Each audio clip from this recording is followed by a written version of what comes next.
গপু কি অবস্থা? তুই কি বিলির দিকে দিকে যাস? না সাহেব, আপাতত তো বিলি যাওয়া যাচ্ছে না। আপনি ওই পাশে একটা দালান দিচ্ছেন 3 তলা, ওই দালানে কাজ চলতেছে। ওদের সাথে একটু সাহায্য করে দিয়ে আমি আমার ওই যে আপনার বড় গরুর খামার আছে, ওইখানে প্রত্যেকদিন কাজ করে আর ওই বিলি টিলি যাওয়া যাচ্ছে না, অনেক কাজ।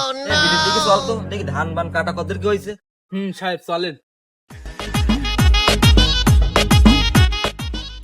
সাহেব ওই যে আপনার জমি কাটতেছে ওই।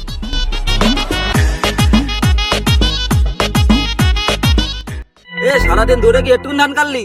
তোর কতদিন লাগবে ধান কাটতে?